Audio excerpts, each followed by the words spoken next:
What is good, family? Your boy's back with another video, and today we're talking about real estate. We're continuing our series on real estate investing, and today we're isolating and focusing on income properties. We're talking about the number one metric to evaluate when evaluating an income property. What do you think is the most valuable metric to look at when you're evaluating income properties? I'll give you a couple seconds. Some of you might think it's cap rate, some of you might think it's location, some of you might think it's rooms, how many doors do you have? But what it is, the most important metric you should look at is cash flow. As they say, cash is king, baby.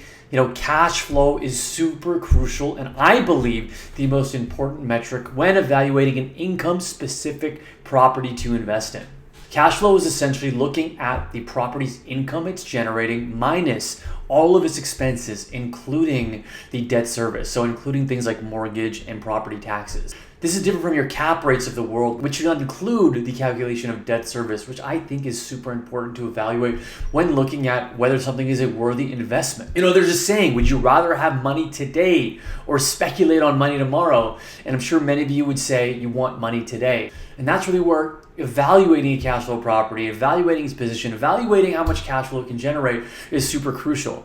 This is going to protect you from things like, if a pipe breaks, you're going to have a cash reserve to manage it. This is also going to protect you from, potential rate increases. If interest rates rise and you're on a variable interest rate, you're going to have the cash flow available to sustain the increase in your debt service. There's like 15,000 other reasons why having cash flow is super important on a property. I believe it becomes more valuable as a result. You guys could be living on this income, right? If you're just speculating on a cash loss position real estate property, you can't live on that. You can't utilize that towards other investments. Certainly the property might appreciate, and that's cool, but don't you want a combination of appreciation plus cash flow every month? In certain metropolitan areas, in certain urban centers, it's very difficult to find cash flow positive properties. But here are some ways for you to increase your cash flow if you are potentially buying or if you currently are a landlord. A couple of different ways to increase your cash flow. Number one is you can raise your rents. Now, dependent on where you live and the rent control setup, certainly there's certain percentages you can increase them by, but there are other strategies to normalize your rent up to the market average. At the end of the day, as a landlord, you probably want to be at market average. That's okay for the renter and that's okay for the landlord. So definitely look to increase your rents and at least be at market average. If there's a situation where you're well below market rent, maybe that's a benefit for you because you have a long-standing tenant who is just stable, and you value that particular tenant. That's cool, and there's nothing wrong with that. Certainly, if you have a net new property, evaluate the market and ensure that you're at least at market average or a bit above. Make sure you're getting a great agent if you're working with an agent to price your property at a higher rate. You can always negotiate lower, but if you're already at a lower number, it's going to be very hard to negotiate up. In fact, you can't. You're just going to keep negotiating lower. So set the bar high when it comes to your rents. Two is reducing your operating expenses. One big one is debt service, so the mortgage you're paying. Okay, so maybe you can go with a bank that is offering a lower interest rate. You can look at different insurance plans to bring your insurance volumes down. Of course, HOAs and maintenance fees, that's inevitable. You're going to have to pay that, and it's going to go up every year.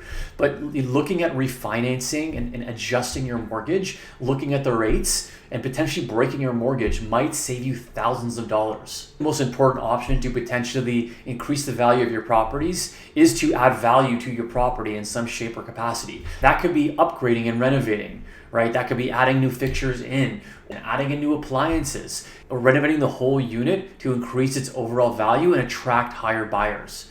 Another option is to split your unit up. If you have the option of potentially building a multi-family, and today it's a single family home, if you can do that viably and but based on the numbers, there's an opportunity to sizably increase your cash flow and become more profitable, then that investment to split your house up into a multi-family the separate entrances, there's so many different ways to do it, might be a very viable solution. There are certain red flags when looking to invest in real estate that you should watch out for. And so the number one thing is evaluating your cash flow position. Are you going to be in a net loss every single month when you set up your investment? Are you going to be spending too much on your mortgage and other fixed costs? Do you want to get involved in something that is so negative that it's going to be hurting your bank account every single month? Certainly there's tax write-offs and options available there for you when you do that, but why take that risk? Why take that on when there's strategies to avoid doing that? Another risk is having a kind of a crappy tenant, or a tenant that is causing damage. So make sure you're vetting your tenants, vetting all the documentation, the credit scores, the income level, etc., to ensure that you're getting quality tenants into your buildings. You could even interview them or ask for referrals from the old landlord. There's so much more to talk about with real estate, but in this topic today, we're really focusing on the key metric, and that is cash flow. Cash flow should dictate the potential investment. If there's no cash flow, it's a no-go. Use that saying. Okay, guys, are you buying real estate today? Are you looking for income properties? If so, what are you buying? Let me know down below. And as always, like and subscribe. New subscribers will eventually get entered into a greater giveaway that I will be running very soon. So please stay tuned for that. Cheers.